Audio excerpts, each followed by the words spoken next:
Oh, I lost it. And we are live. Hi, everybody. Welcome to A Branch of Laurels. I'm Shaxi from Untitled, and this is a weekly interview show with Laurels from around the known world. And tonight, our guest is Rogned Steingrimovna.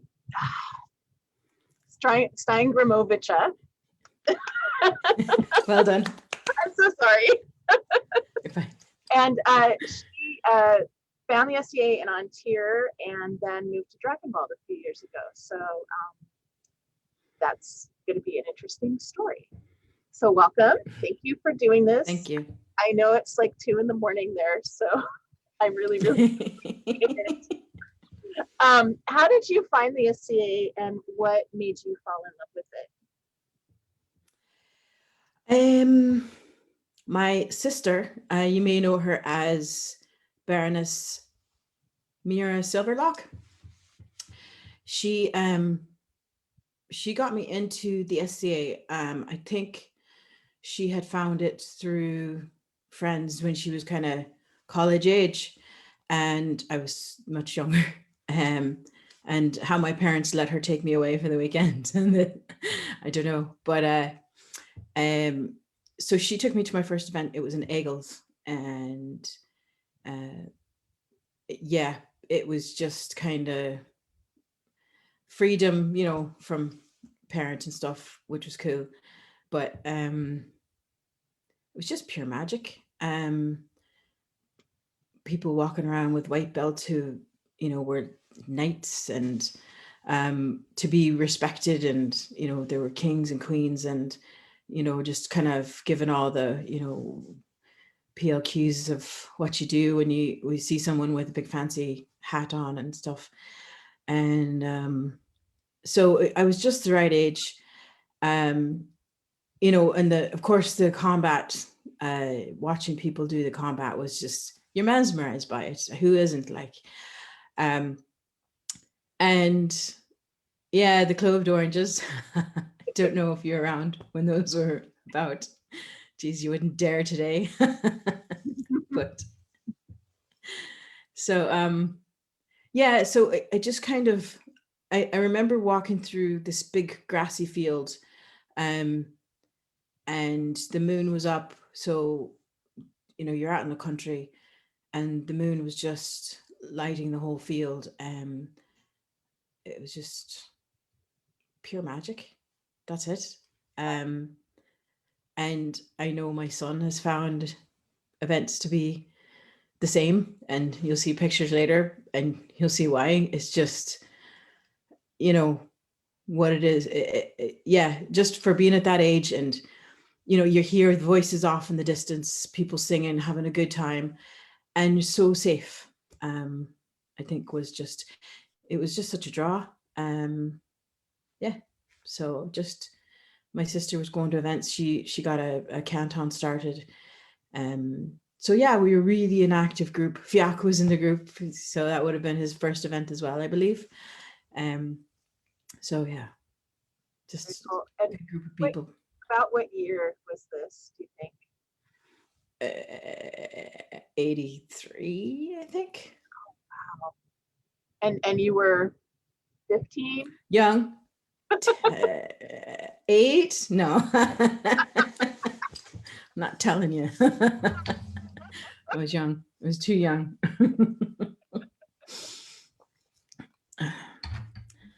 So at what point did you start doing SCA without your sister?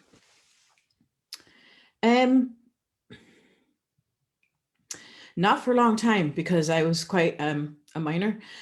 So my parents would only let me go to events with her, and promised, you know, like, you know, just, yeah, she was my guardian. So so that probably when, gosh, yeah, I can't even remember when I was probably an adult in my 20s before, yeah, or even 18 or something like that before. Even then she was at events, like, so I don't remember when that kind of like That's- she kind of stopped going to the events, and I had grown up, so it kind of equaled out there. So very cool. And did you get into did you already know how to sew and bead and do those kinds of things before you found the SCA? Were you already crafty? kind of was, yeah. My grandmother, she would have taught all of us to sew. The first thing I remember was making our own stuffed dolls and things like that. So she'd have given us those skills, made sure we had those skills, knitting and that kind of stuff. Um, you know, so I was already kind of making my own clothes and things like that once I got into high school, because I couldn't afford designer clothes. So I got a job in a fabric shop, bought a sewing machine with my money, and made clothes and stuff. And so I tried getting into dressmaking classes in school, but they wouldn't let me because I hadn't taken the first class. And I says, but I'm like wearing stuff I made. They wouldn't let me in still. I was like, yeah, fine, that's all right. So I just, yeah, I didn't need to, but she taught me how to read patterns. And so I'd be good at making patterns and usually being able to look at a photograph and make patterns from them. So yeah, so the skills she gave me were absolutely, concrete foundation for doing anything else. Absolutely. The beading stuff that came along later. Embroidery, I would have done some of that with her. So yeah. Interesting. And the weaving and the beading, was that all learned through teachers in the SCA? No, taught myself the beading. The weaving, no, how did I learn that? I learned the spinning because in my diary, I'd gotten some wool and a drop spindle. So I was like, got to learn how to do this. So yeah, again, another staple thing that people should know how to do, because, it's just, it's more than just spinning wool. It's like, it's again, such a foundation to everything you're wearing. So yeah, it's just the engineering side of that kind of stuff is just so important. But no, I learned that. I kind of learned that through books. There was a class some girl taught in the SCA, and she taught it with, she had a box of stones and sticks, and we were to pick them out. And she basically, yeah, you tied them together. That was your drop spindle. And she was able to walk and kick the spindle and spin at the same time. I still can't do that. But so I learned spinning kind of between that and books and just motivation. Weaving, I wanted to learn how to weave. I got a part-time job in a weaving shop, wool shop or yarn shop. And yeah, they had, so basically if you worked there, you had to learn how to weave because it was a weaving shop. And they taught you to the basic stuff. So I did that. And my first project, which I should have brought out, it's in the other room. It was a pair of boots, felt boots, that I wove, and I felted the crap out of them. So they're like super thick and they're waterproof, and they still fit. And so I basically wad mauled them, felted them, and they're real fancy, and yeah, geez, that's like, I don't know how many years later, but a few decades later, they still work, they still fit, and they're good as new. Um, so, but yeah, that was kind of, yeah, once I started weaving, I was just like, oh, that is just, again, engineering stuff. This is just so cool, and such a basic thing that everyone should know how to do. So. Yeah, just understanding the labor that goes into textiles. I think modern people have no idea. They think a t-shirt should cost $10, and the way that textiles are produced, and then the weaving, all the work that goes into it, sewing something together is the least of the labor. So, Excuse me. I- Yeah. so was there somebody in the SCA that sort of acted as a mentor for you? No. And if they did, and I've forgotten, I'm really, really sorry. There were people I looked up to. One of them was William, can't think of his name, Bjornson. Like, he actually ran up to me one day. I was walking past some tents or something, and he's like, "Take off your boots." What? Take off your boots. I need your boots. Okay.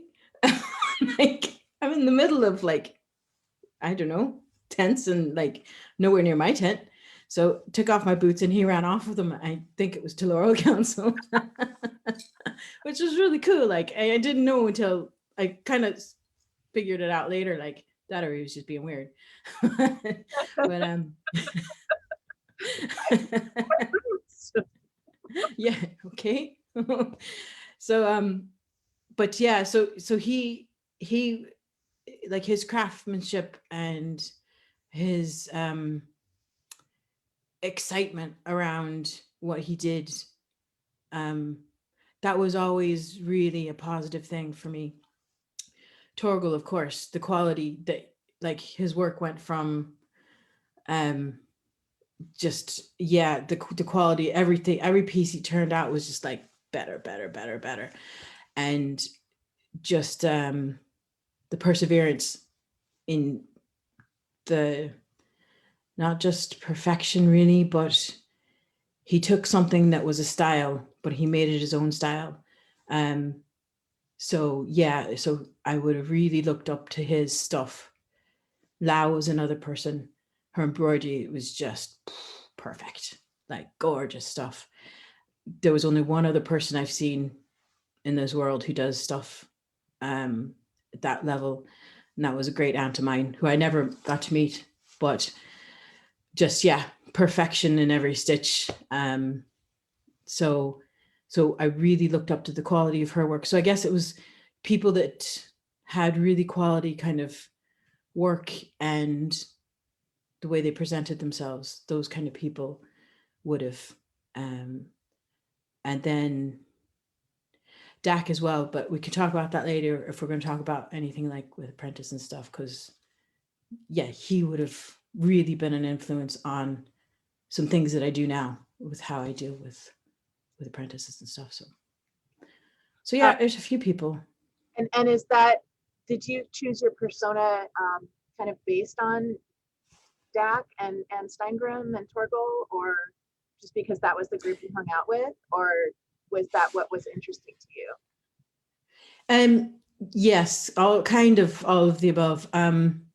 So I was kind of hanging out with Steingrim in that group before I'd met Dak even, and I, like, the Varangians were cool. I mean, Varangians, of course, they're cool. But I didn't want to be a Viking. I do have Viking stuff, and I do enjoy doing Viking stuff. I mean, who doesn't like Amber? I mean, really, you know. But it was kind of I wanted to be kind of with that group, but I didn't want to be Varangian or Viking Norse.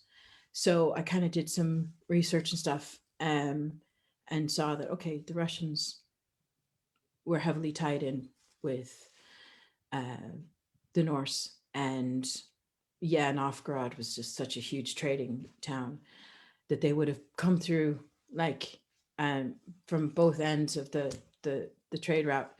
So I thought, cool, there's not a lot of Russians around. There was one other lady doing it. She was Baroness of Majora at the time. I can't remember her name. Yes, Torquil's sister, I believe. So it's, yeah, it was kind of like, yeah, cool. Not many people are doing that. So so I started looking into that, and just, yeah, I really enjoy it. And still there's not a lot of people doing Russian. So so yeah, it's kind of a nice, it's just it's a wee bit different. So Yeah. yeah. It's nice to kind of be able to forge your own path a little bit. Yeah, definitely. Yeah. Yeah. So William Bjornson sort of seemed to be taking your things to the Laurel Council. How long from when you started playing to when you ended up getting recognized as a Laurel? 2000 is when I was laureled. So 12th night. So how many years is that? 17? 17 years. Yeah. It's 2 a.m. So don't ask me to do math. Sorry. Ah. You said no tough questions. No, joking. So yeah, it was about then. And then I had just moved over here. I hadn't planned on staying, but just what happened. So so yeah, that was kind of, I felt kind of bad about that. They made me Laura and I moved away. Thanks, bye. Really sorry. Wasn't my intention at all. So The heart wants what it wants. So yeah. what was that transition like, starting to play in Drachenwald? Really lonely. Weird. I kind of would like turn a corner, and of course you see all this stuff, that's familiar. You turn a corner and you think, oh, you'll see so and so, and you don't. And it's kind of a bit, yeah, it was a wee bit lonely that way. But then, you start meeting people and making friends and stuff. So, it's just as much family as it was there. And yeah, sometimes you just like, yeah, go away. Can't And get rid of them. did you find the SCA right away, or did it take a while? No, I didn't, unfortunately. It took a good few years. Ulf had been over a few times to visit, doing some music stuff and just hanging out. And so he told me then at one point, yeah, the SCA, he'd met some people over in Ireland doing SCA. I was like, what? So that's when they were living down in South Africa. So I got hold of those people, and that was that. So they were about a 7 hour drive from where I was living at the time. So I didn't get to go to a lot of events because Liam was just tiny at that point, and I don't know, toddlers and driving a really long ways is not like, we don't have motorways like you have there. It's just not good. So yeah, ask me how I know. Yeah.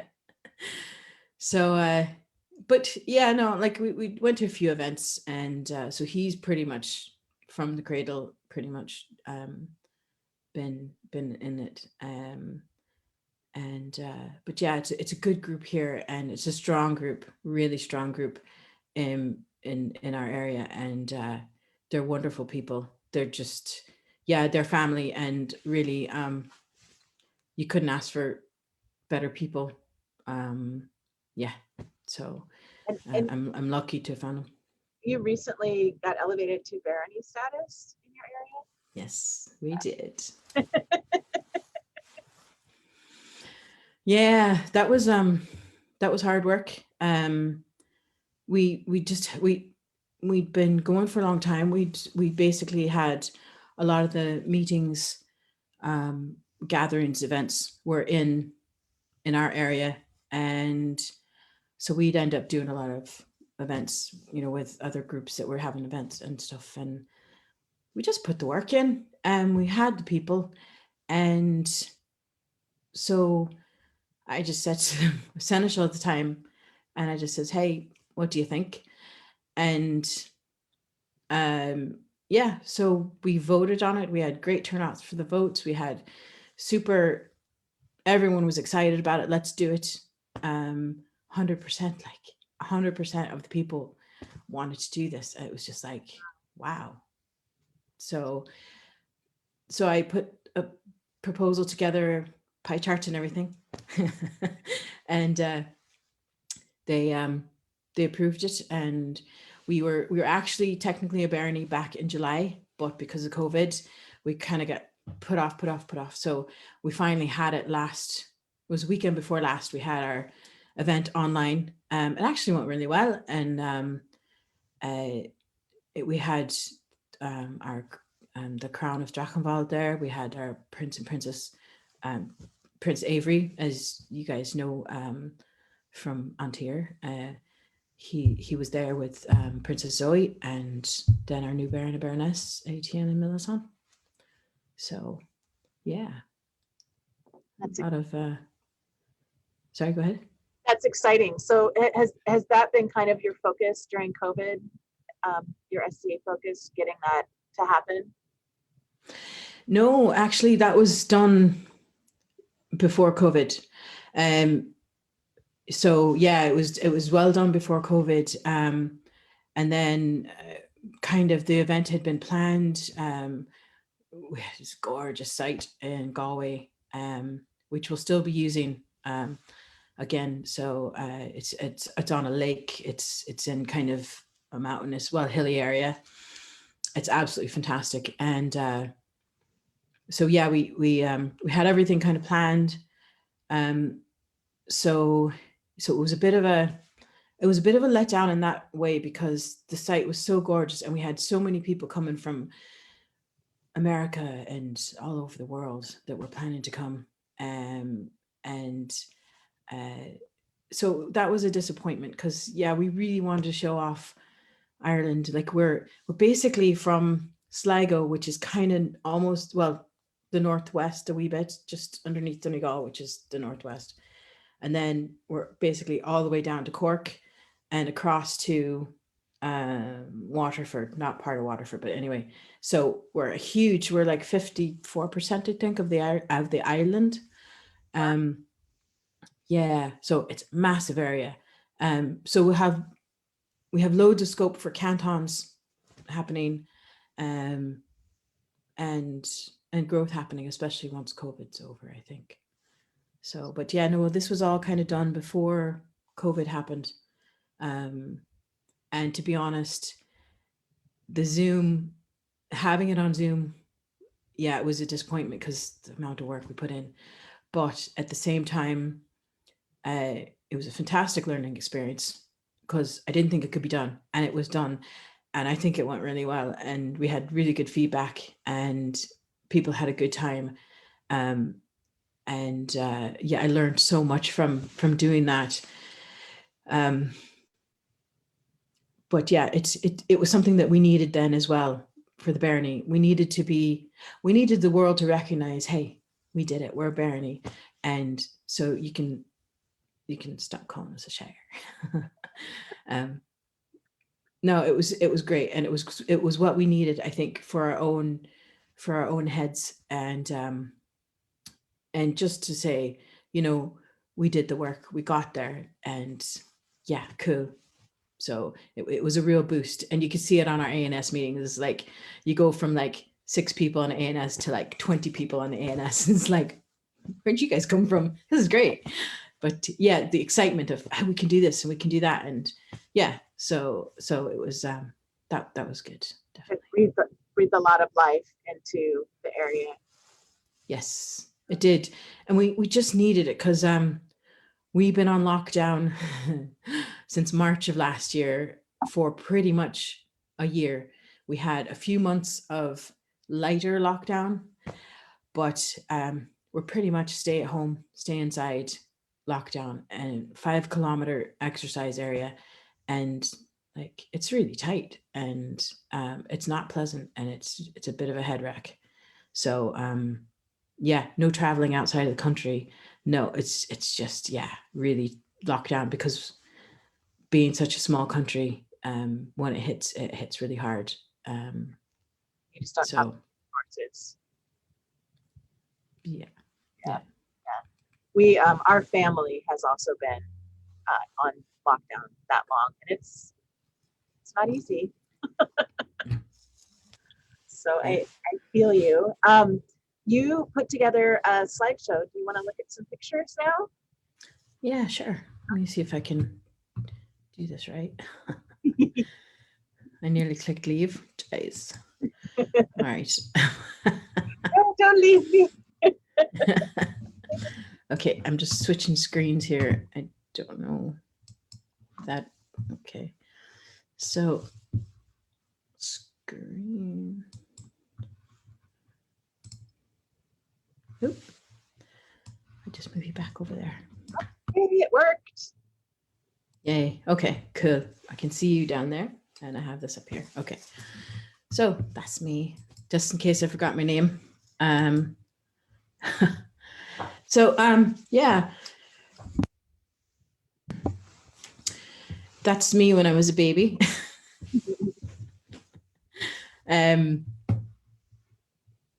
So yeah, I don't remember that picture. I think you sent that one to me, but it's a great photo. Like,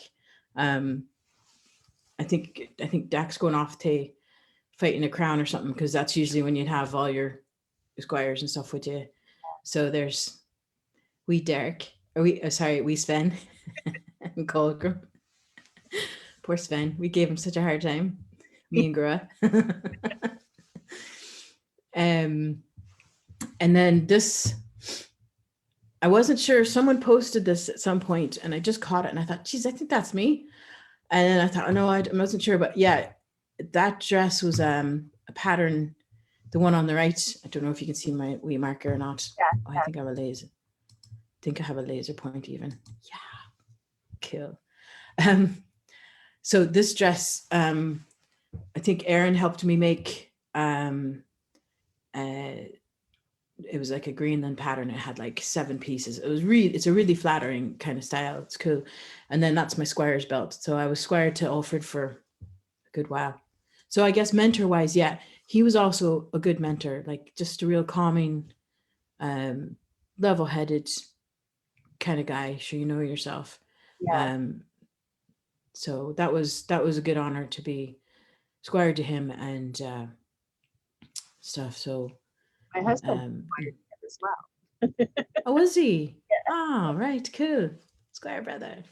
Tell me about the giant tarp village down at the bottom. The Tarp Village. The tarp I think that's one of Aladar's pictures. So thanks, Aladar. That is the Duncow Inn, and that was like the place to go in the evenings. So yeah, all the singing and imbibing happened in there, or at campsites, but definitely like the McFlandrys, like all you had to do was listen out for the McIntyre, and you just kind of head in that direction and you'd find the Duncowan. But yeah, it was like massive. So they had kind of the kitchen and the pub kind of in the front, and in the back, in those back rooms, those are all partitioned off. People could rent those as rooms. Like, it's a fantastic idea. So huge amount of work. yeah. So you mentioned singing. I know that you're a musician. Did you do a lot of music in the SCA in Ontario, or not really? I didn't. I didn't really start. Well, I kind of started as a classical musician, violinist, and then I stopped playing for a long time. And I guess I started playing kind of trad music and Irish trad later on. So I didn't really bring it to events and stuff, because I find that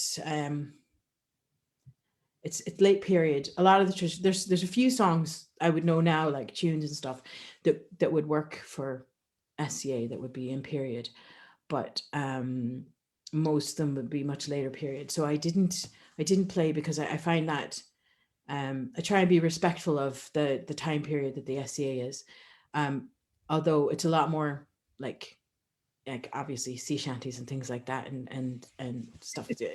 So it would have been fine, but I just had a really hard time putting that all together. Right. So and I do occasionally I would do a bit more singing here at events. But I've played a few times, and that's mostly when I've been bullied into it. So but So then yeah. Sorry, go ahead. in this picture, on the left-hand side of the screen where Dax in the red tunic, he's Crown Prince, Yeah. correct? Yeah, that's right. And that's you sitting next to him. That's me as a baby. Yeah. And That's right. is this his brain with Lau? That's right. Yeah. And I Yeah. heard that you might be able to solve the mystery of how he ended up fighting for her. I can, but it'll cost you. Yeah. Willing to So so yeah, it's kind of funny. Neither of them could remember. So, but now Lau probably has an excuse because she probably was never told, to be honest. But so yeah, I knew he was fighting in Crown. I was just 18, maybe, and too young, way too young. I knew that. I didn't want to be sitting like, I mean, look at me. I'm just like wee baby. So like it would have been disastrous for me, I think, staying in the SCA after that. It was, it's tough work. And so I saw for him kind of what he went through and, some of that. And yeah, it would have destroyed me. And I think he knew that as well. So at the time I was friends with Torquil and Ludvika.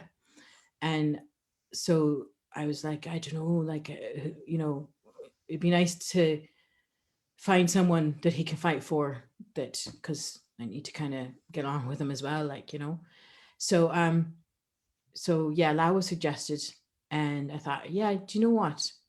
Look at her. Do you know, she is the epitome of what the queen should be. She purported herself so amazingly, like, and she had the chops for like the acting part of it, because she do her the monkey thing, and but her clothing and her just, yeah, she just was like, this is what a queen should be like. The other queens, of course, like, no disrespect, and they're fantastic, like Megan was cool with her Celtic stuff and her tattoos and stuff, and that was just, she did a great job. And it was just I just thought, this is what Antir should have, if that's, and so yeah, and she stepped up, and she just, yeah, wow, like her stuff was amazing. She was very kind to me. She was very, very welcoming. She made sure that I was a part of the court if I wanted to be. So yeah, so that was cool. So that's kind of how that happened. It was like, hey, I think you should pick her. So he was smart. Huh? It's good to have that solved. So during the time that you were with Dak, he had a lot of squires. And you ended up doing a lot of sewing, at least for Sven. I did. I did. Let's see if we can get it to. Let me think here. How are we going to do this? 1 second. There we go. That's more early pictures. I think good. Sven's stuff is next. Huh? So and go ahead. That's myself and Deaden. Yeah. That's our tent back there, the blue and yellow one. And I think, yeah, it looks like I probably had just been fighting or something because of what I was wearing. And then down below, that's Octavia and Davin's stepping down, I think. Looks like they're, or no, that's her stepping up. So that must be the county for Gunnar and Gabriella. I'm not sure. I think that's Gunnar. That looks like Gunnar.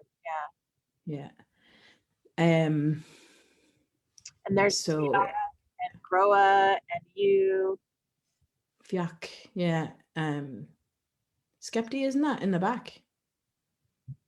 Maybe. I can't tell. Yeah. Wow.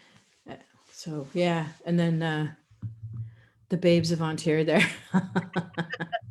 So yeah, that was good times. Like, let's see, I'm losing my. Sorry, the space bar is a wee bit too far away here. So, oh, so that's my Laureline. And do you want me to skip forward to the Sven stuff you're talking about, or? We can come back to that. Let's talk about this. Okay. So yeah, Davin and Gro were amazing. I think, now I could be wrong, so apologies if I'm speaking out of turn, but at the time, Laurelings kind of happened, so you didn't really get time to have a big ceremony and plan things, and like people would get a lot more of that now, I think. So yeah, they basically like, we're doing this planet, and so they basically says, yeah, dress us up the way you want us to. So I didn't sew these. I think Lau did a lot of the work on this stuff on theirs. But if you notice in the back, all the ladies in waiting here were dressed in with Kokoshnik and Sarafans and Russian. And I think that's you. I think you're wearing my clothes. In your clothes. But, and if you look at the guard in the back, so they had a few different kinds of guards, and the different guards had kind of different coats, but they matched. So basically they were like, yeah, do what you want. So I was like, okay, your ladies in waiting should be in Russian girl clothes, and the Streltsky, the guards were in different but white Russian garb. And it was cool. And then a friend of mine translated the ceremony into Old Russian, and then wrote it out. And her Russian professor from the UW spoke it onto a cassette tape for me. So we were able to kind of learn what we were supposed to say. So they had it all written out. So the whole thing was done in Russian, Old Russian. It was just like so Wow. cool. Like, yeah, fair play to them. Like, so.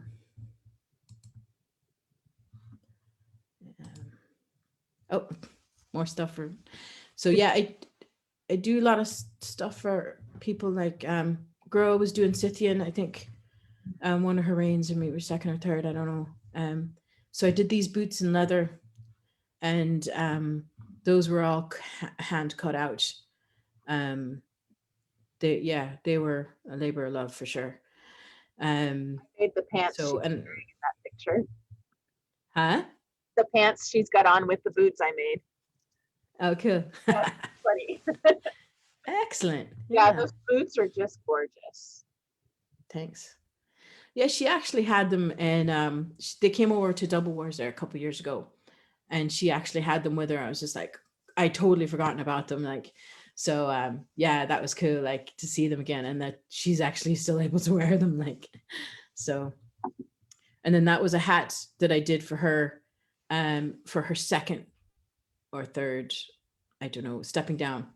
So they were in kind of, well, really late period Russian.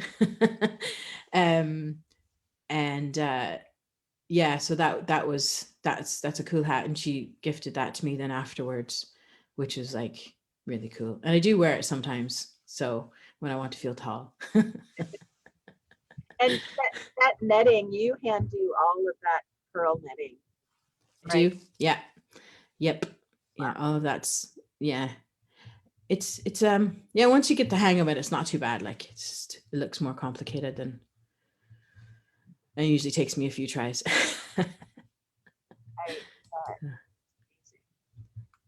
Thanks. So that's Fen. They're great for dressing up. I love making stuff for him. Yeah, he was Dax Squire for a little while. And so got to know him and Signe then. So yeah, this is themselves walking up to his coronation, I believe. So yeah, this tunic, like, he sent me these around Christmas time, the two photos there, and I was really happy at how well they've worn. Like, these are like over 20 years old. Like, so I wove that fabric. It's linen, and it's fairly lightweight linen. And so I wove that in a pattern that would have been used, and basically got the indigo and smashed it up. I remember sitting outside the back, like smashing it up with rocks, going, wow, like, so primitive. Yeah. But it's just like, this is how it needs to be done. Like, again, everyone should do this at some point. I don't do it all the time, like, but it was just such an amazing feeling that you're taking this plant and you're crushing it up and then making the dye bath, and to watch it go through its magic. Yeah, just incredible. And that is pretty much the color that it was. Like, you can see originally, up on the top left, that was the day, like, so it's lasted pretty well. So, and then the dragons were after a dragon on I think parts of a dragon they found on a Viking shield at some point.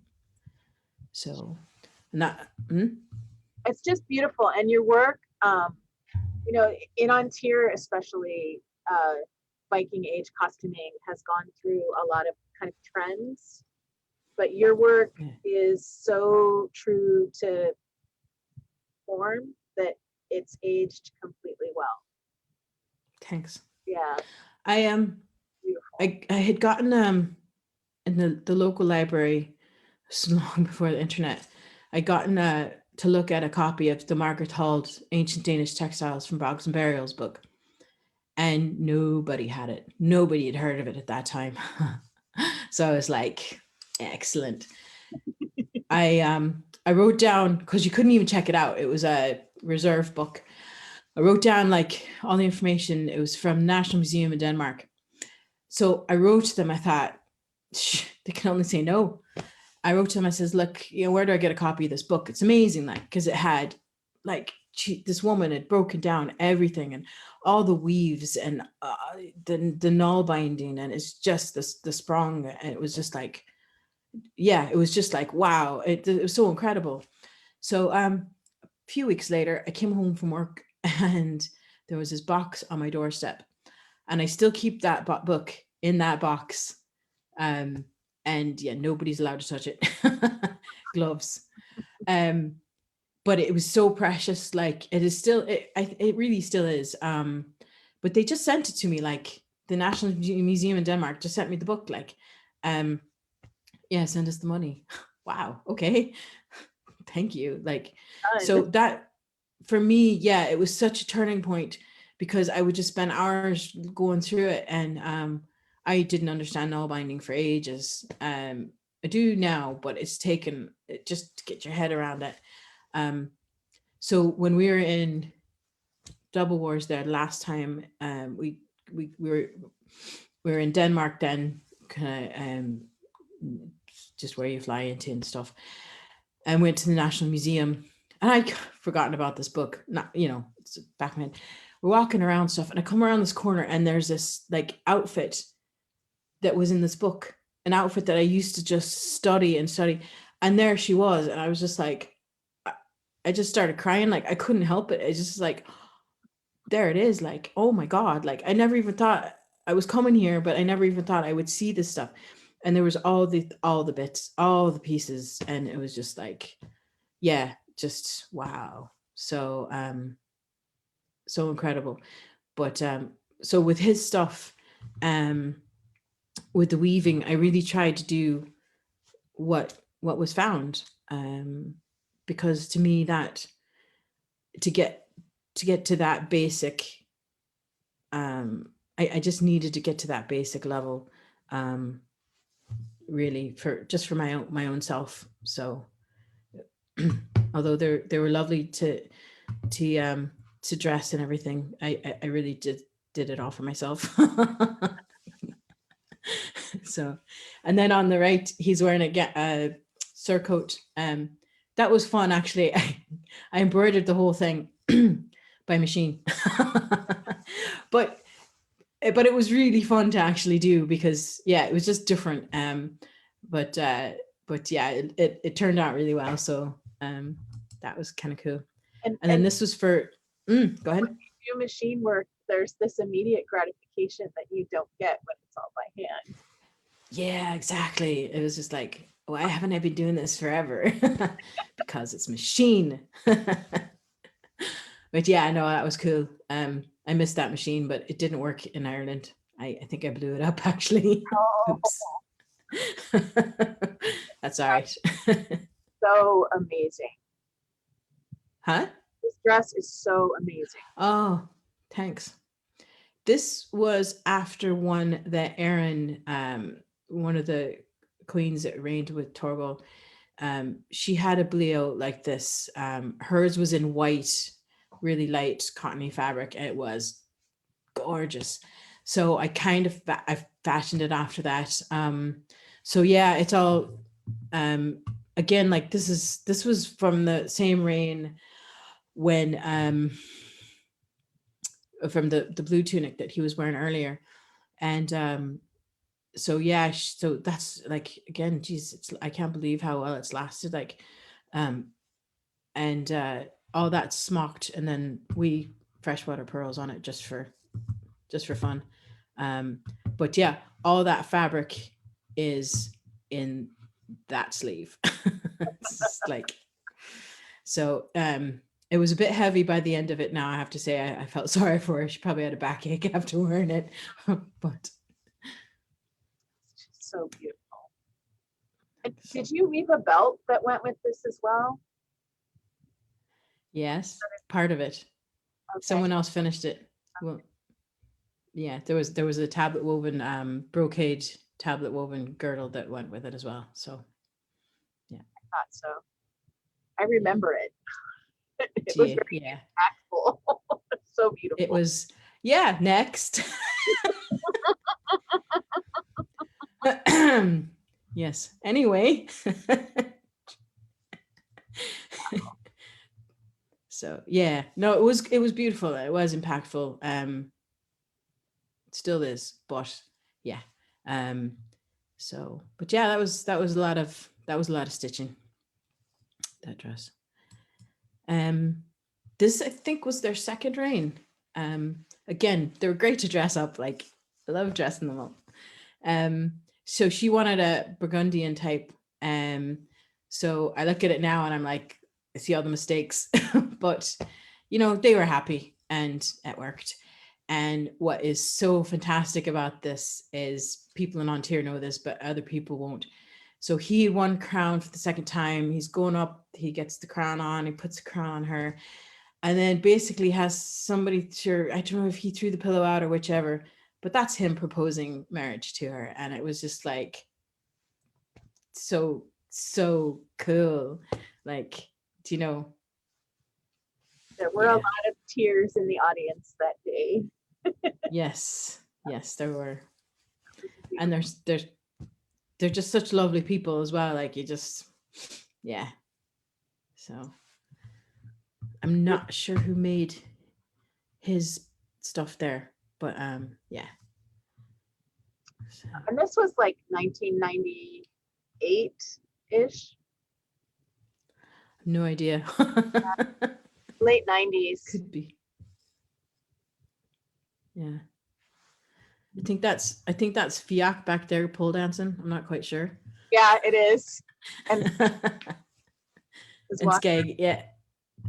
And I think those are all her little sisters, because I believe the family was in on what was happening. So they showed up to this event. I think two of them are her sisters, and one of them looks a little bit like Ashley Longbow to me.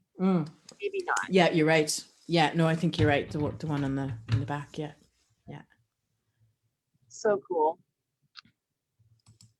Wow. So yeah, so this kind of a bit more present day. so in Drachenwald, where I live now,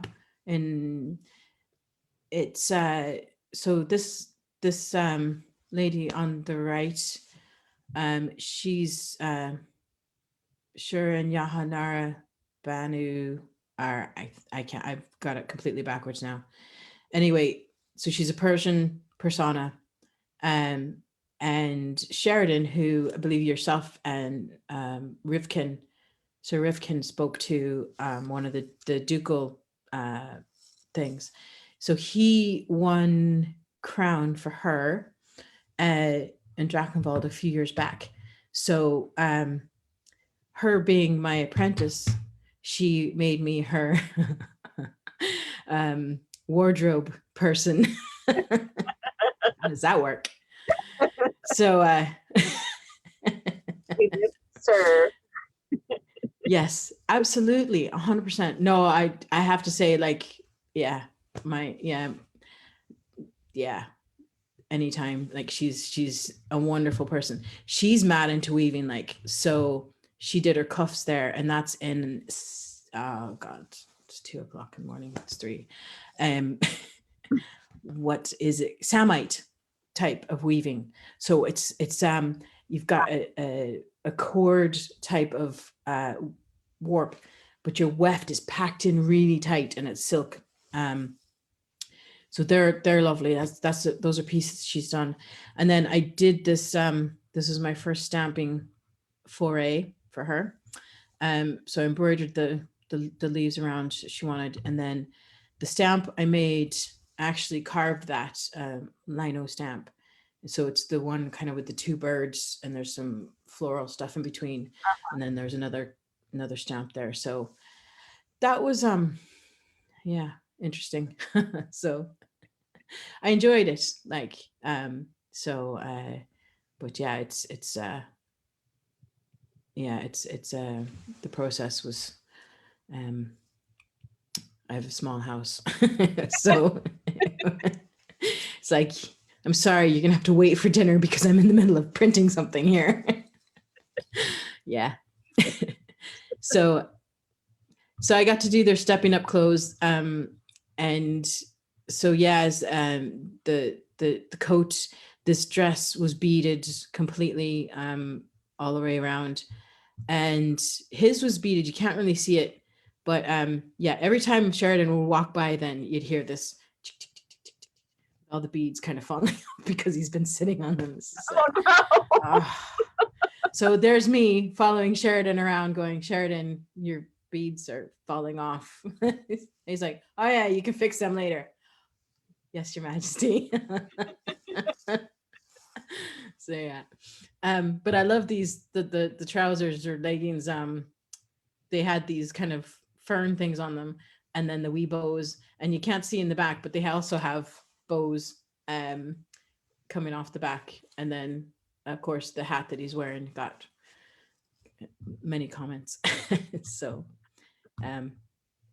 that's just a fighting tunic I've made from, so he gets to wear, because he was king here, he gets to wear the Drachenwald bits and bobs and whatnot on his fighting. So that's Liam there, my son, but he said not to show his face. So yeah. So And what are the gloves, the mittens? Yeah, so she was going to an event up in Finland, I think, and she needed some warm gloves, so, or mittens. So I had a sheepskin laying around, and as you do, and so I made her some gloves. And then Mistress sorry, her real name's Jenny. Anyway, sorry. So she'd done the embroidery, so I sewed those onto the back, those little patches. So so she had warm hands. Let's see, there you go. And then you might recognize her, Dame Leonette de Covingham. So that was my second foray into printing. So this was off of a piece she had sent me, an illumination of a 14th century lady and that was the inside of the cloak. And then the cloak comes down, sits kind of on the shoulders, and with my and then so that was her Laurel and cloak. So so I did the embroidery and all the bits on that. So I enjoyed doing that now. That was good fun. She looks very happy. Yeah, that was lovely ceremony. That this was one of my apprentices, Lady Victoria, Mistress Victoria Pierre Roselli, and she was helping me make Tudor. So in Drachenwald, there's a lot later periods, kind of here. So and I usually go much earlier period, and so I kind of always wanted to do Tudor. So she was going to help me do Tudor, and I bought some really nice wool from an Irish mill, woolen mills, and I was going to make this coat and a whole Tudor outfit, and so she saved me because someone came up to me and says, "So we've decided to make her a pelican. Thanks." And would you like to make the I don't know what they call it, but it's the special coat that they get to wear? And I was like, yeah, definitely. Like, I just happen to have the right pattern and everything for it. So she got to, I got to make that for her. And she probably thinks that I was doing that the whole time, but like I wasn't. It was actually originally for me. But she's absolutely lovely person and very talented. So she was made then a Laurel not long after. So so I enjoyed that. That embroidery was kind of taken after a couple pieces from some gloves that had pelicans in that style on them. So it's beautiful. Thanks. The poser in the corner there. That was another tunic that I actually wove the linen for. I think it was the same kind of as Sven's. So and then this is my son when he was younger. He's wearing a tunic that's some embroidery that had been commissioned years and years and years ago. It was probably one of the first pieces I embroidered, and they never they didn't come back they didn't want it. Like, so I held on to the embroidery and I finished it up for him. So he still wears that tunic. I made it extra big because I knew he'd be growing out of it very quickly. So, and then this is and this was a bit of a, what do you call it, experiment. It was a polar fleece because he's not mad into wearing wool. It bothers his skin, so I made him a polar fleece one, but I embroidered directly onto the polar fleece. Don't ever do that. Just don't. If you like yourself, just don't. So, but yeah, it turned out well. It keeps him warm and dry. So, and then when he got his first AOA of many, somebody, the person that did the award, did the same pattern as he had on his cloak, which I thought was really cool. So another one of my apprentices actually. So she does a lot of illumination stuff. So and that's just more stuff I made, more embroidery, some socks to keep you warm, no bound. I finally got tired of sleeping on the ground after however many years. So I thought, I'm making a bed. I just had enough of this. So I made a bed and it works great.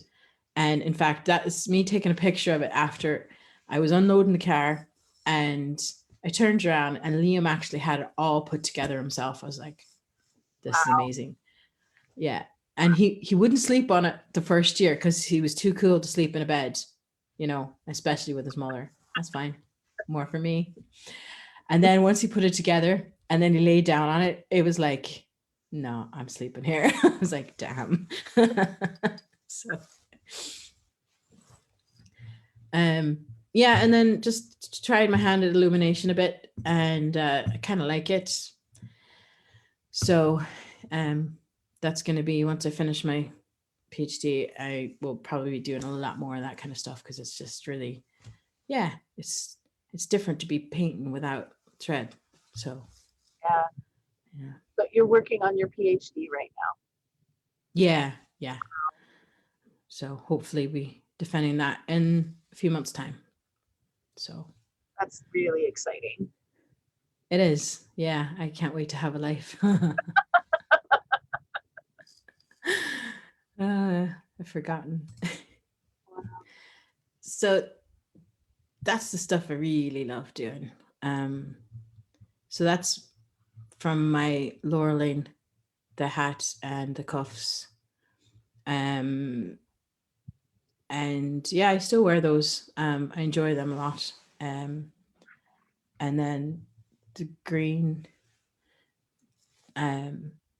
one there, this one I'm wearing, you can see it better. It's a bit dark in here now. So this is actually a piece of damask that was woven by Johanara, the girl that was Queen Countess Johanara. So she actually wove that damask for me and gave it to me to use for the base of the hat. And so this big thing is, yeah. So another apprentice of mine, like I think I learn an awful lot from them, and sometimes I worry that I learn more from them than they're getting from me. But so yeah, they were kind of complaining that I didn't wear all the stuff. Like, I wear this to court, that's okay. But yeah, they wanted me to be more showy a bit, so I said that's fine. So I had these little leaves out of mother of pearl for years. Like, I thought, perfect. So so that's where they went. So I have a Laurels hat now, and that's all right. um and yeah, so It's beautiful. thanks very much. It's beautiful. And I love the temple rings and then the pearling coming off of it that you're wearing. Thanks. It's gorgeous. That's new. I made that for this. The pearl part. So yeah. So yeah, this is yeah, the big hat you can see in the corner. One of the events there. And then a friend of mine asked to fight for me in Crown tournament a couple years ago. So I was like, yeah, cool. And his wife was like, you got to have a banner. I'm like, I don't have a device really. I kind of do, but I never got it registered. Excuse me. So what am I going to do? So then I thought, well, okay, I can do the one, and I had gotten the stuff for it. And I thought, I'll do the one, just a banner, like everyone else has. And then I realized, hold on, I'm Russian. They wouldn't be having a banner like that. So last minute, as you do, I thought, right, I'm going to paint a banner with kind of my device on it, but like an icon, because I'm Russian. And I started looking at the banners that they would have had on the war fields. They were painted, because you wouldn't put a nice embroidered one out there. Well, I'm telling you, after painting this, it's never going outside again. It's been outside a few times and it's starting to crack. That's it there. Some of the paint and stuff on it. But so yeah, so that was my banner. And then this is myself with a bunch of other people, other seneschals from I think he was Thames Reach over in London area. She was Dunamara, which is Dublin area. He was, so I was Glenrathlin, which is Northern Ireland or Ulster. So that comes across to kind of the northern geographical area. He was Eppelheimer seneschal at the time, and she was a College of Kingslake. So Athlone Institute of Technology has its own small group, which yeah, so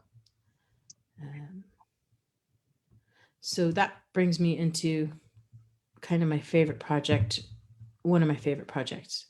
So this is the banner in its nakedness. So a friend of mine years ago he does stuff for living history groups, silk banners. And so he kind of helped describe stuff. And then I got a book, Chinini's book on the Craftsman's Handbook, which was like super helpful. So between himself and the book, I had to make the tools for painting, holding it just kind of helps steady yourself when you're painting. I had a massive life-size pattern going across the whole house. It was, yeah, don't move that door because it's taped. And then I made the frame for it. And so basically, had to deal with how to use rabbit glue and like stuff I've never, it's just, I don't, but to get the paint to stay on the surface and not go through, you had to put this sizing on it, this rabbit glue. I had a few coats of that put onto it. So where that is, it's like paper. And then where there's no sizing, it's just like lovely silk cloth. So that's me trying all my colors because I'm not a painter. I'm not an illustrator or illuminator. There's no threads involved here. There's not enough anyway. So I was trying to mix colors and figure out how to get them. So I ended up painting the pieces that go down. So there's 3 kind of tails that come off the sides. You can kind of see over there. So I painted those and then sewed those, hand stitched those together. So you can see the sizing where the sizing didn't go. It kind of came through a wee bit. And you just have to wait till it dried. I used oil paint because that's closest to what they would have used. I wasn't mixing pigments and things like that because that was Too much. It was enough for me to be doing this much like, oh yeah, and there's my helper. So Ralph. So this was the bad side because some of us can't draw straight lines apparently. Oops. But so I basically penciled it on and carefully, and then I just painted it in once I got it stretched onto the thing. And that's just kind of the progress of it. Bit by bit, layers and layers, and you have to wait till the layers dry, which could be a few days, just depending. And then more layers. And now we've been looking at it, and kind of one of the sides is like this is all really faded into itself. So the coloring is a bit more. It's the shading is really nice now. Like, so that was kind of it when it was finished. So I probably could have added a wee town or something like Novgorod town they have a really distinct tower and stuff. But again, I was happy to get this much done. I think it's pretty spectacular as is. Thanks. Yeah, it was one of those, like, I'd be painting and then I'd be like, it's 2:00 in the morning. I have to go to work in the morning. Like, so yeah. So again, I can't be touching this stuff until I'm finished with work. So yeah, so that's it. Hanging in the house. Ralph helping. And so it worked out really well. And then so yeah, just a few more pictures. So this is some of my apprentices. Kitty, she does illumination. Jer, she does early Celtic foods and mostly early Iron Age Celtic foods. She's ask her anything. She's amazing with that. So she's kind of started a blog there with that. So she's doing great with stuff. That's Liam. There, he's about a foot taller now. And our prince at the time, Duncan, I think you know her. Yep. Duchess Groa. This is me trying to keep the mosquitoes off at Double Wars. It kind of helped. They're pretty voracious. Wow. So just to, show you some of our playground. This is Raglan Castle. So we have a really cool event there every year when it's not COVID-y. So you can see we actually get to camp at the castle for 2 weeks on the grounds, and they basically lock us in at night. And I mean, wow, really. It's an amazing castle. They have a nighttime pod arms event as well, which is kind of fun to watch. You might recognize this moat from Time Bandits. So that was the area they were in there, in the Napoleonic times. I think they used this castle. And that's my fella there, Liam, my son, fencing on the bridge. So kind of cool. But yeah, it's a nice event. So another place we have events, kind of. So this was up in Sweden. This was near Simrishamn, and it's a stone ship, and it's in this kind of oval shape, like on the ground, and it's a clock or a sundial, excuse me, kind of time thing as well. And then basically beyond that is the Baltic Sea for as far as you can see. It's just amazing. And the woman we stayed in her kind of B&B, we got chatting and she invited me in, and she had this basically one big massive room and this big massive loom, and that's what she was a weaver, like. So that was really cool. So then she was like, oh, well, you know, you're into this history stuff. I have this friend who like runs this place called, it's Shivik something, it's King's Garden, I think. And so it's a big burial mound, and it's closed usually, but sure, I'll get you in. So we went down to this place. Yeah, no bother. Your one let us in. And these are that's photos from inside this burial chamber that is like lined with these stones that are all different pictures. It's just like, again, tears, like it's just incredible. Like, so yeah, like living in Drachenwald, like it has some advantages for seeing some stuff. Sorry, not sorry.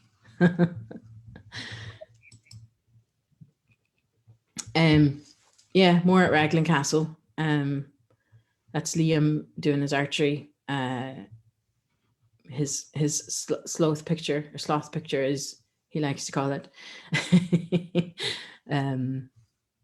Yeah, so it's been great. He's got to kind of grow up in the SCA.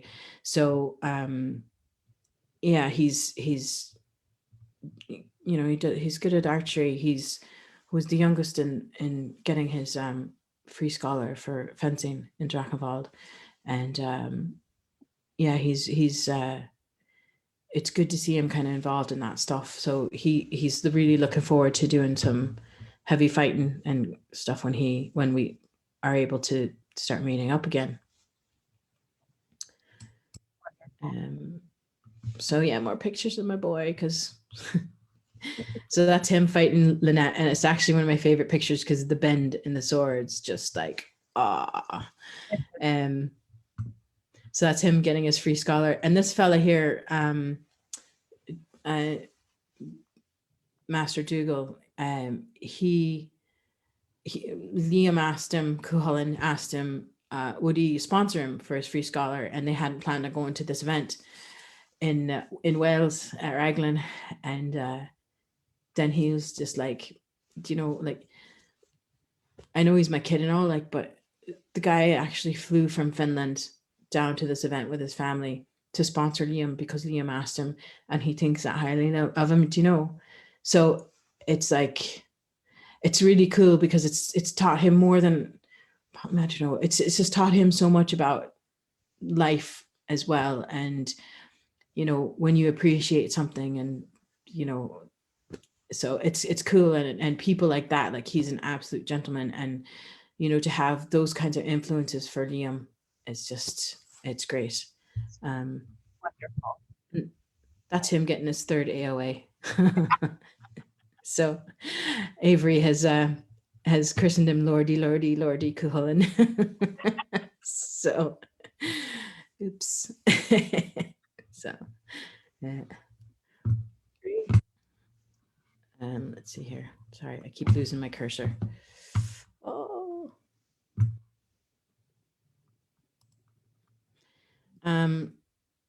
More pictures of Ireland. So this is in Sligo. It's one of the high crosses, and like you can just walk up and touch it. This is a castle down below here in Athlone, near where I live. We do a demo there every year, so that helps bring a bit of money into the Shire and gives us, the SCA a bit of a boost as well in public. On the right is a picture of a Crannog, which is just up the road here, and we had our court in there. It's pretty nice. Kind of one of those magical moments to have a court in that space. And then down at the bottom right, there's the Dunluce Castle, which is up in Glenrathlin, up in Ulster, where I was seneschal for a while.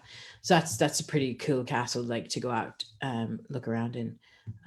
Unfortunately, we haven't had any events there, but so yeah, it's just court. The one on the right, I'm actually reading the scroll, which for me, that was kind of it was a real honor to do, because the scroll that he's getting is all a Scaelega. It's all in Irish. So I got to read that out in Irish. So for me, a non-native speaker, getting to read that out in court was just like, that's cool. Thanks very much. Like, it was really such an honor, like, to be able to do that. So because of where I was living up in Donegal in the Gaeltacht, I would have gotten quite a bit of Irish from there. So yeah, so that was kind of fun. And what is the collar of estate you're wearing? Oh, so I was a kingdom artisan at the time. So yeah, so like champion artisan of the kingdom. So I entered a few pieces for that. The banner was one of the pieces I entered. Can't remember. I think the bed was one, and can't remember what the other pieces were. So you have to enter a whole bunch of different categories of things to win, and it's over a full year that you do this competition. So yeah, that was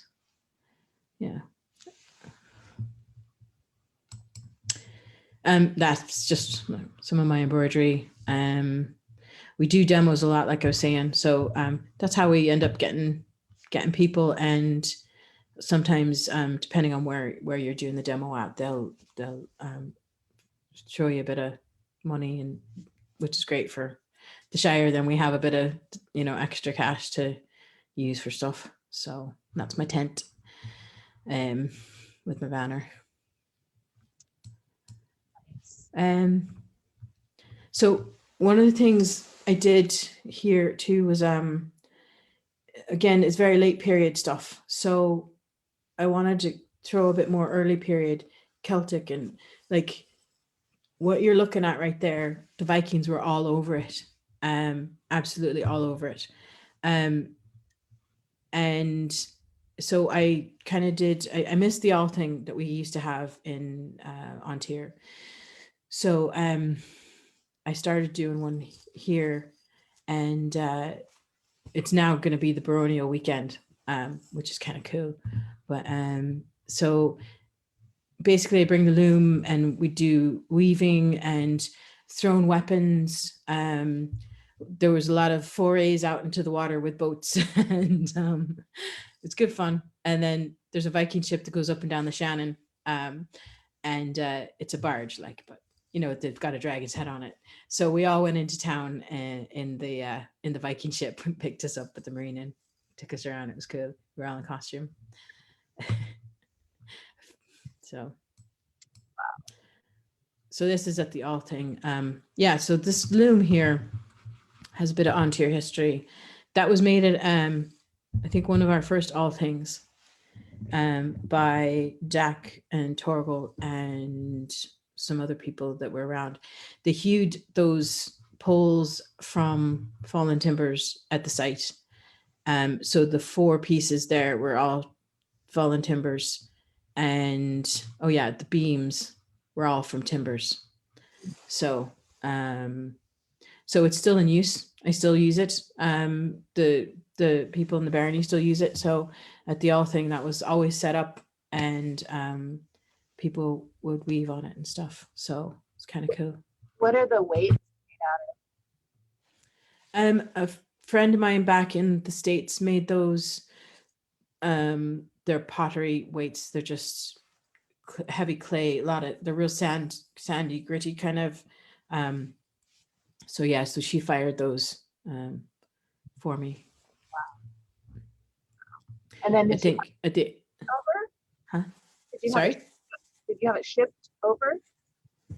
Yeah, I had a bunch of kind of stuff shipped over, so that was just one of the things. Because so I have my regular loom and then this one, and so. Wow, how cool. So at the All thing as well, then one of the things we did was boat races, as you do. So we'd all make straw boats, and then we'd race them down. So like there's some trimarans there. There's some with flowers. There's one with a wee tomtar. I think this one has a body in it. So we were racing them down the river. So there might have been a few people falling in, but it's good crack. Wow.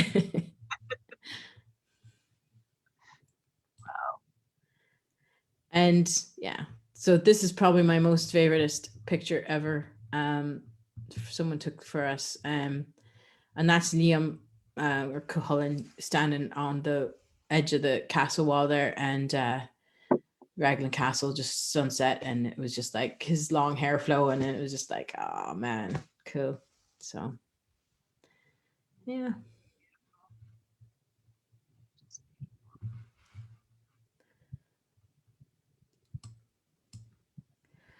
So that's that. Thank you very much. That was really cool. Yeah. So you talked a lot about your apprentices in the slides. How many apprentices do you have right now? I think 3. Look, it's 2:30 in the morning. I'm allowed. No, it's there's there's 3, and then I have 2 that have been recently laureled. One in the Netherlands and one in New Zealand.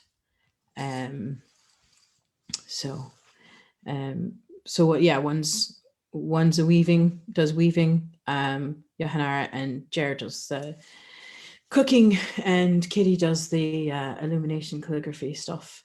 So I think someone was asking, because I didn't take any apprentices until probably about 7 years ago or so, because it was a big thing to still get my head around, and I think because I wasn't apprenticed to anybody, I needed to kind of figure out what that's all about.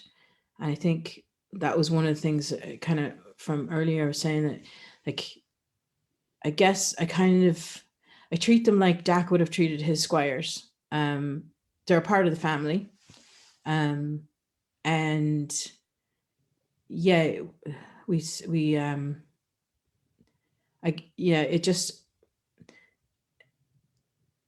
get a lot from them, and hopefully I can guide them in their path. But yeah, a lot of the ways that he would have treated his squires was kind of, I guess, has been a good sort of mentorship for that. Does that make sense? Yeah, it totally makes sense. It's hard. It's a challenge to transition into mentoring other people and knowing what that looks like, and having an example. And Dad must have been really, really helpful. Yeah, because it, like, I wouldn't expect them to. I drive up and I wouldn't expect them to be emptying my car and setting stuff up, but they help out with stuff, but they help everybody out with stuff, and that's what I would expect. They, but they're part of the family as well, so you have to be very careful too, kind of who you let into that circle. But yeah, Especially they're when you have children. absolutely, Yeah. yeah. Yeah. So when you look at taking on a student, you look at kind of compatibility in that way. Yeah, absolutely. I think more than anything, it's a bit like playing music. If you're in a band with somebody that you don't get on, yeah, there's going to be problems, and it's not really, that can be a lot more than what you've signed up for. So yeah, I would look at that. I'd absolutely, we'd have to be friends first, I think. And as well, I guess, sort of their motivation behind what they're doing. They have to be self-motivated, a lot of it, because at the end of it all, you do it yourself. It has to come from you. Like, and then I have people that I wouldn't be like, I like cooking and stuff, love baking and all that kind of stuff, but modern, like, and so when I took Jer on Lady Maeve on as an apprentice, it was kind of a joke. She's like, I'll be the first cookie, Laurel, because she liked baking. Like, that would be so cool. Yeah. And she'd be making all these cookies and biscuits and things. And look at this biscuit. You can't eat it for 2 weeks. And then it's like really good for traveling. And I was like, oh, okay. And yeah, it's fantastic. And then she's making all these different kinds with chickpeas and that kind of stuff, because they were Persian, some recipe she found. It was just like, wow.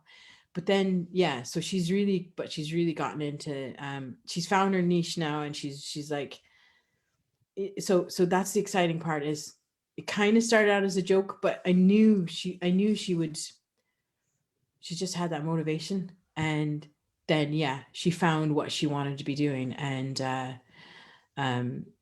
so yeah, it's cool. She had that motivation, and once she found it, she just like, phew. So yeah, it's the same with all of them. So It's really magical when they find their niche and really fall in love and deep dive into something that's super fun to watch. Yeah. It's really great. We are running at about an hour and a half. Okay. Is there something, I know, and it's probably getting close to 4 a.m. for you. I scrant. Is there something that you wanted to talk about that we haven't covered yet? Trying to think. Well, there was that one subject you brought up earlier. Okay. Up to you. Want to dive into that? Yeah, we can. Okay. So I had asked earlier before we went on the air, in Ontario, there are a lot of people, Indigenous people, that are getting into the SCA and starting to do Indigenous personas within the SCA. And as an Indigenous person yourself, I wondered what your thoughts were about that. And one of the things that the Laurel Council here is trying to do is start to really look at how we evaluate that, and how, because it's not been done before. And so we need to sort of get up to speed with that culture, or those cultures, I guess I should say. So yeah, it's an interesting one. It's I think with Indigenous, it's definitely one to explore, but I think along with that, other cultures would need to be explored as well. I think along with those cultures, because right now everything is kind of Western European is what they kind of describe for personas, but there's plenty of Japanese, Scythian, Russian. There are people that do a lot of different cultures, and I guess my only concern would be being very careful for those who are not Indigenous. I would, yeah, I think they just have to be very careful about where they're getting their documentation for the time periods, and that they can show that it was between 6 and 1600, which is going to be very difficult to show. One of the things I would be concerned about is the use of some of the more traditional items, such as feathers, and how they're used.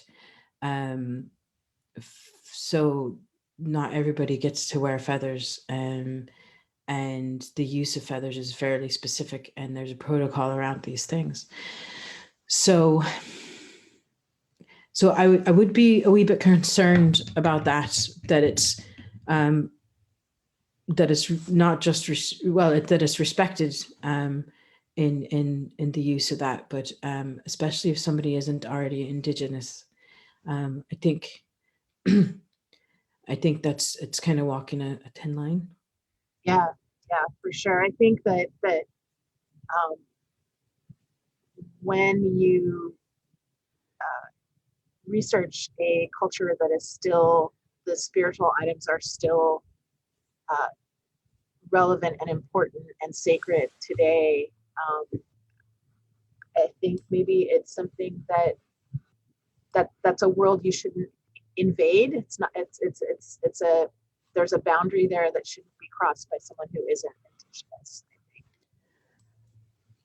Yeah, I mean, there's stuff. There's a lot of stuff I don't know about in my own culture, and I'm learning. But I've had to learn the hard way a few times, and it's not so nice. But I just don't know, because I just don't know. But there are protocols, and there are ways things are done, and those are still very current today. So to just assume, okay, well, this is going to be my persona, I think you still have to be very careful, and even a bit more than just careful about what you're using and wearing, and how you're using that and wearing it, because it's not a costume. The feathers are very sacred, and yeah, there's definitely there's a protocol around them, and I've seen it a couple of times where people have done that, and it's actually kind of made me not just cringe, but I kind of just go, I don't know, that's really such a good idea. So yeah, I think it's interesting. It has to be looked at, but I think if you're including those cultures, then you would need to also look at other cultures that would have, those types of things around them. A lot of African cultures, perhaps, that would have certain taboos around things, or certain items that were carried, and that you wouldn't be allowed to carry, and you shouldn't carry even if that's your persona, Right. because it's still being used. That's kind of what I'd be concerned about. So Thank you. hmm. It's a hard topic to It is, and I might be completely wrong, but I would just, I mean, as long as it's approached really carefully, I think, yeah, I mean, that's just do the best you can with that, and but just, yeah, really approach it very carefully, and yeah, it's a tough one. All right. Thank you. Yeah. Thanks for talking about that. Mm. So when you were in Ontario, did you sit in Laurels Council at all? Did you experience Ontario councils? I did, but I think it was much smaller then. It sounds like seriously mental. Yeah, I did a couple of times, and I've done more so in Drachenwald. So yeah, a few Big, times. big cultural difference in those two.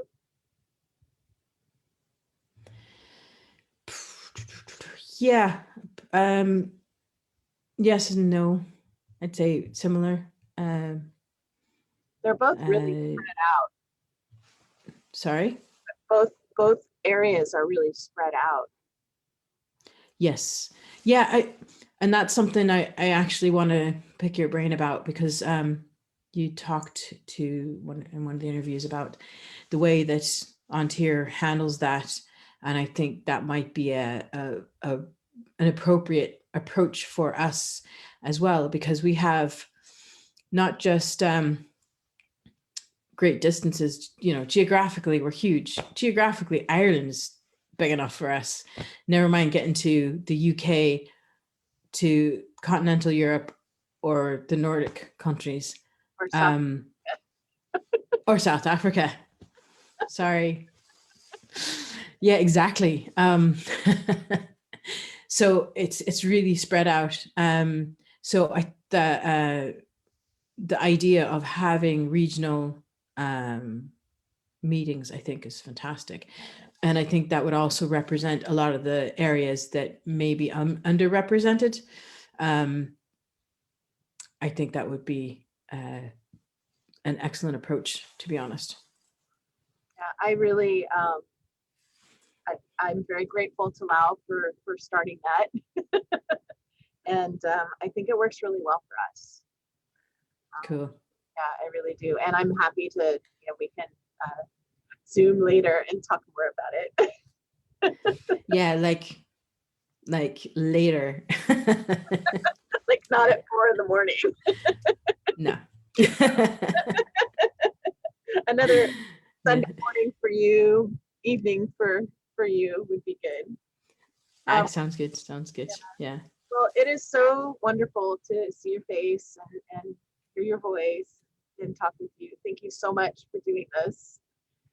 Well, thanks so much for having me and chatting with me. This is, yeah, it's been lovely. It's been lovely to see you and listening to all the different not podcasts, but the Dougal ones. And yeah, it's been lovely to kind of to see people again, and yeah, get to kind of get to know people that way as well.